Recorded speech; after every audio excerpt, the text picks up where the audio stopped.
ഇവിടെ മുഖ്യമന്ത്രിക്കും പ്രതിപക്ഷ നേതാവിനുമെതിരെ ഗുരുതര ആരോപണങ്ങളുമായി ബാറുടമ ബിജു രമേശ് ബാർക്കോഴ കേസ് ഒത്തുതീർപ്പാക്കാൻ ശ്രമിക്കുകയാണെന്നാണ് ആരോപണം. കേസിൽ നിന്ന് പിന്മാറരുതെന്ന് തന്നോട് അഭ്യർത്ഥിച്ചത് പിണറായി വിജയനും കോടിയേരി ബാലകൃഷ്ണനുമാണ്. ഇപ്പോൾ അവർ തന്നെ കേസിൽ നിന്ന് പിന്മാറുകയാണെന്ന് വാർത്താ സമ്മേളനത്തിൽ ബിജു രമേശ് ആരോപിച്ചു. തുടങ്ങിയ കുറേ കാര്യങ്ങളൊക്കെ ആ സമയത്തൊക്കെ വന്നതാണ്.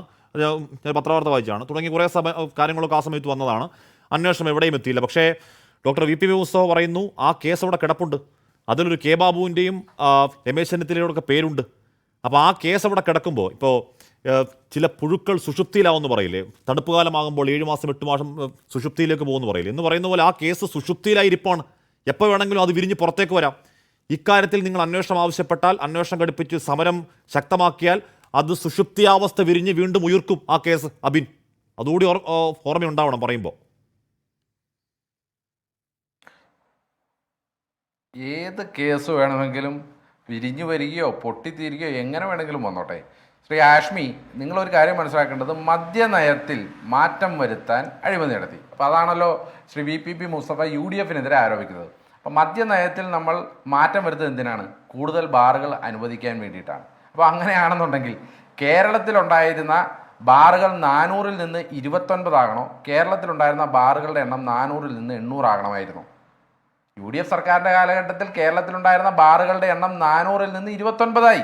കേരളത്തിൽ മദ്യവർജനം, മദ്യനിരോധനം എന്നുള്ളത് UDF-ന്റെ നയമായി പുറത്തു വന്നു. അത് ഞങ്ങൾ നടപ്പിലാക്കി. 2016-ൽ അധികാരത്തിലെത്തിയ LDF സർക്കാർ ആ 29-ൽ നിന്ന് ഇന്ന് 2024-ൽ നമ്മളിപ്പോൾ സംസാരിക്കുന്ന നിമിഷത്തിൽ 801 ബാർ ആക്കി എന്നുള്ളത് മാത്രമല്ല, 1-ാം തീയതി ഉണ്ടായിരുന്ന ഡ്രൈ ഡേ എടുത്തു കളയുന്നു. രാത്രി 12 മണി വരെ ബാറുകൾ തുറന്നു വെക്കാൻ പോകുന്നു. അപ്പോൾ ഇതിൽ ആർക്കാണ് ശരിക്കും നിങ്ങളുടെ സാമാന്യ ബുദ്ധിയിൽ ബാർ മുതലാളിമാർ കാശ് കൊടുക്കേണ്ടത്? അത് കേരളത്തിലെ പൊതുസമൂഹം ചിന്തിച്ച് തീരുമാനിച്ചോട്ടെ. അത് മാത്രമാണ് ഇതിലെ പ്രശ്നം.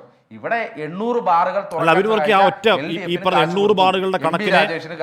വിറ്റ കേസുകളുടെ കണക്കുകൊണ്ട് റദ്ദാക്കളയാണ് മുസ്തഫ. അപ്പൊ അത് വ്യാജമദ്യം ആണെന്ന് CR പറഞ്ഞാലും അതിന് ആധികാരിക രേഖ ഒന്നുമില്ല. ഇത്ര ബാറുകൾ കുത്തനെ കൂടിയാലും വിറ്റ കേസുകളുടെ എണ്ണത്തിൽ കുറവാണ്.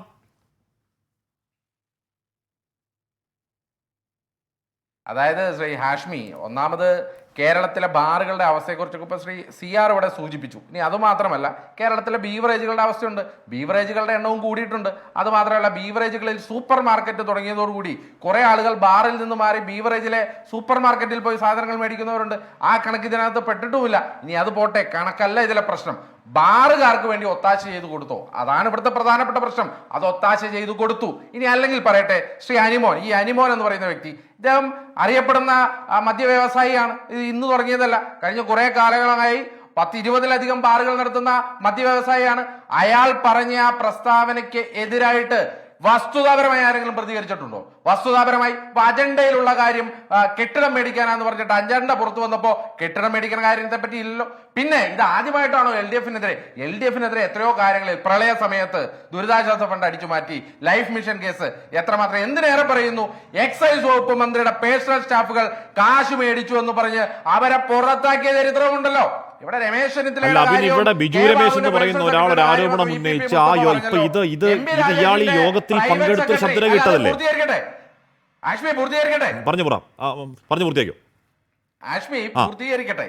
അതായത് അദ്ദേഹം ബിജു രമേശിന്റെ കാര്യമൊക്കെ ഇവിടെ പറഞ്ഞു. ബിജു രമേശ് ശ്രീ KM മാണി കോഴ മേടിച്ചു എന്ന് പറയാൻ വേണ്ടി പുറത്തുവിട്ടത് ഇതുപോലൊരു ശബ്ദരേഖയാണ്. 3.25 കോടി രൂപ കോഴ മേടിച്ചു എന്ന് ബിജു രമേശ് പറഞ്ഞത് ഇതുപോലൊരു ശബ്ദരേഖയിലാണ്.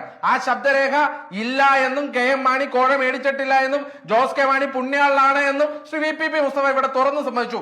അതുകൊണ്ട് ബാർ കോഴ എന്ന് പറയുന്ന വിഷയം പോലും ഇന്ന് LDF ഉയർത്തുന്നതിൽ അർത്ഥമില്ല. അതൊന്ന്. ഇനി 2, അദ്ദേഹം പേഴ്സണൽ സെക്രട്ടറിയുടെയും അതുപോലെ തന്നെ രമേശ് ചെന്നിത്തലയുടെ ഒക്കെ പേര് പറഞ്ഞല്ലോ. ശ്രീ MB രാജേഷിന്റെ ഓഫീസുമായി ബന്ധപ്പെട്ടുകൊണ്ട് MB രാജേഷിന്റെ ഓഫീസിലെ ഒരു പേഴ്സണൽ സെക്രട്ടറി, ഒരു പ്രമുഖനായ CPM നേതാവ് കോഴ മേടിച്ചു എന്ന ആരോപണം ഉണ്ടായിരുന്നല്ലോ. അയാളെ 2.5 കൊല്ലം എത്തുന്നതിന് മുമ്പ് പേഴ്സണൽ സ്റ്റാഫിൽ നിന്ന് മാറ്റി നിർത്തിയല്ലോ. കോൺഗ്രസ് നേതാക്കന്മാർ പറയുമ്പോൾ അതിങ്ങനെ ഒന്ന് ചിന്തിക്കണം വി.പി. മുസ്തഫ. ഞാൻ പേരുകളൊന്നും അധികം പരാമർശിച്ചു പോകുന്നില്ല. ആ പരാമർശിച്ചു പോകുന്നത് താങ്കൾക്ക് ഉചിതമായിരിക്കില്ല. അതുകൊണ്ട് ഇതിനകത്ത് മന്ത്രി കോഴ മേടിച്ചിട്ടുണ്ട്. ആ കോഴ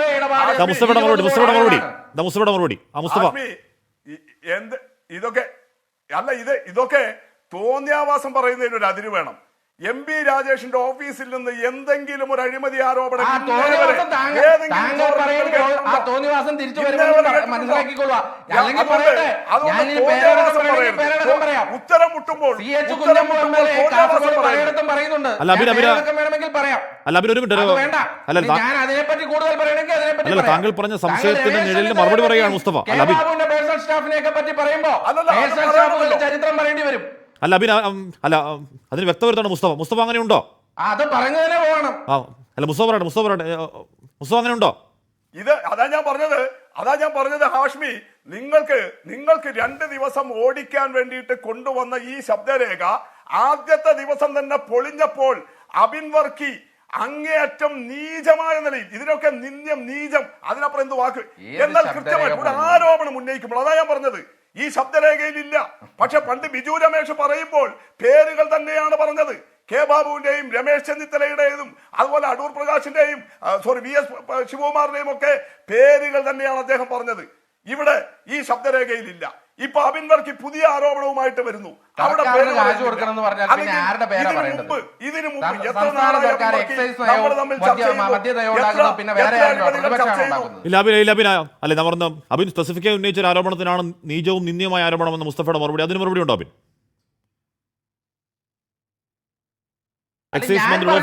പറഞ്ഞല്ലോ, അദ്ദേഹം ചില കേട്ടുകേൾവികളെ പറ്റിയാണ് പറയുന്നത്. ആ കേട്ടുകേൾവികളെ പറ്റിയാണ് ഞാനും പറഞ്ഞത്.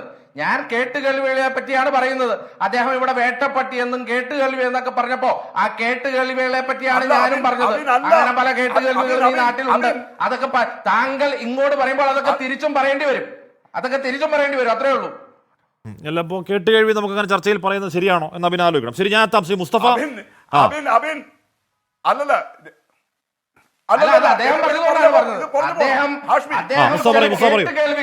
വേട്ടയാടുന്ന വേട്ടപ്പട്ടികൾ എന്നൊക്കെ പറയുമ്പോൾ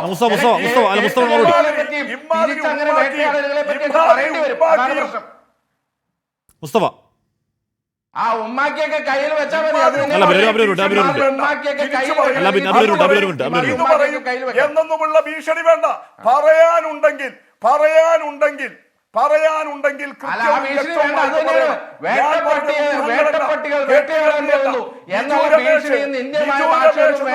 അതൊക്കെ തിരിച്ചു പറയേണ്ടി വരും. സ്വന്തക്കാരൻ ബിജു രമേശ് എന്ന് പറയുന്ന നിങ്ങളുടെ സ്വന്തക്കാരൻ ചാനലുകളിൽ വന്നിരുന്ന് പറഞ്ഞത് നിങ്ങളുടെ കൂടെ ഉണ്ടായിരുന്നപ്പോൾ കേരള കോൺഗ്രസ് നടത്തിയ കെ ബാബു, ശിവകുമാർ, താങ്കൾ പറയുന്ന ആളൊക്കെ രണ്ടാമത് വരുന്ന കാര്യമല്ലേ? ആരോപണം എങ്ങനെയാണ്? അന്ന് ബജറ്റ് മുൻനിർത്തിയായിരുന്നില്ലേ? ധനമന്ത്രിക്ക് നേരെയായിരുന്നില്ലേ ആരോപണം? നിങ്ങൾ സമരത്തിന്റെ കുന്തമന തിരിച്ചതും അവിടെ സഭയിൽ ലോകത്തിന് നാണക്കേടായ തല്ലിപ്പൊളിക്കൽ സമരം നടത്തിയതും മാണിക്കെതിരായിരുന്നില്ലേ? അപ്പൊ താങ്കൾ ഈ ബാബുവിന്റെയും താങ്കൾ ഈ ഉമ്മൻചാണ്ടിയുടെയും താങ്കൾ ഈ ബാക്കി എല്ലാവരുടെ പേര് പറയും. മാണിയുടെ പേരോടെ പറ. കാര്യം അന്ന് മാണിയുടെ പേര് ഉണ്ടായിരുന്നില്ലേ? ഒന്നാം പേരുകാരനായി മുസ്തഫ. അല്ല, നമ്മൾ സ്കിപ്പ് ചെയ്ത് പോകണ്ട. ഇവിടെ അബിൻ വർക്കി ഒരു ഭീഷണി സ്വരത്തിൽ സംസാരിച്ചിട്ടുണ്ട്. ആർജവം ഉണ്ടെങ്കിൽ അത് പറയണം. ഇങ്ങനെയൊന്നും പറഞ്ഞു പോകരുത്. അല്ലെങ്കിൽ അദ്ദേഹത്തിന് തെളിവുണ്ടെങ്കിൽ പരാതി കൊടുക്കുന്നത് ഇവിടെ അന്വേഷണങ്ങൾ നിങ്ങൾ പറയുന്നത് വളരെ വ്യക്തമാണ്. അതായത് കേട്ടുകേൾവികൾ പറഞ്ഞാൽ കേട്ടുകേൾവികൾ തിരിച്ചും പറയേണ്ടി വരും. അതാണ് പറഞ്ഞത്. താങ്കൾ അതിന് പ്രകോപിതനാവേണ്ട. പ്രകോപിതനായി താങ്കൾ ഇവിടെ ഞാൻ പറഞ്ഞത് താങ്കൾ ഒരു ഗുരുതരമായ ആരോപണം ഉന്നയിക്കുമ്പോൾ മുസ്തഫയ്ക്ക് അതിന് മറുപടി പറയാനുള്ള അവകാശമുണ്ട്. മുസ്തഫ അതിന്റെ കൂടെ ഒറ്റ ചോദ്യം മറുപടി പറയാമോ? ഒറ്റ ചോദ്യം മറുപടി എന്ന് പറഞ്ഞാൽ മുസ്തഫയ്ക്ക് ഉറപ്പിച്ച് പറയാൻ പറ്റുമോ? അതിന്റെ കൂടെ പറഞ്ഞോളൂ. അല്ല, അതിന്റെ കൂടെ ഒറ്റ മറുപടി താങ്കൾക്ക് ഉറപ്പിച്ച് പറയാൻ പറ്റുമോ? ഡ്രൈഡേ എന്ന് പറയുന്ന ദിവസത്തിൽ ഒറ്റ ദിവസമെങ്കിലും മനുഷ്യൻ കുടിക്കാതിരിക്കുന്ന സങ്കല്പത്തിൽ കൊണ്ടുവന്ന 1-ാം തീയതി അവധി അത് മാറ്റില്ല വരാൻ പോകുന്ന മദ്യനയത്തിൽ ഉറപ്പിച്ച് പറയാൻ കഴിയുമോ? ഈ 11 മുതൽ 11 വരെ എന്നുള്ള ആ സമയക്രമം 1 മണിക്കൂർ നീട്ടി 12 മണി വരെ ആക്കി കള്ള് കൂടുതൽ വിൽക്കാനുള്ള അവസരം ഉണ്ടായി കൊടുക്കില്ല അബ്കാരികൾക്ക് എന്ന് ഉറപ്പിച്ച് പറയാൻ പറ്റുമോ മുസ്തഫ? ഞാൻ ഒരു കാര്യം പറയാം.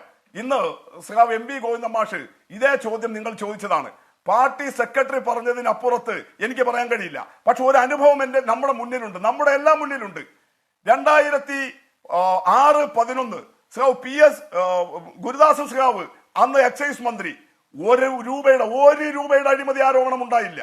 ഒരാക്ഷേപവും കേൾക്കേണ്ടി വന്നില്ല. അന്നും ഈ പറയുന്ന ട്രേഡ് ഡേയും ഉണ്ട്, മറ്റു കാര്യങ്ങളുമുണ്ട്. ബാർ അസോസിയേഷൻകാർ ആവശ്യപ്പെട്ടു, മാറ്റിയില്ല. 2016 മുതൽ 8 വർഷമായി ഇടതുപക്ഷം ഭരിക്കുന്നു.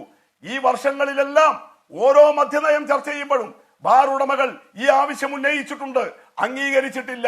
ഇതാണ് ഇടതുപക്ഷം ഈ കഴിഞ്ഞ വർഷങ്ങളിൽ അപ്പൊ വരാൻ പോകുന്ന മദ്യനയത്തിലും ട്രേഡ് ഉണ്ടാവില്ല നീക്കണം എന്ന് പരോക്ഷമായി പറയുകയാണ് മുസ്തഫ. അത് വളരെ വ്യക്തമാണ്. ശരി.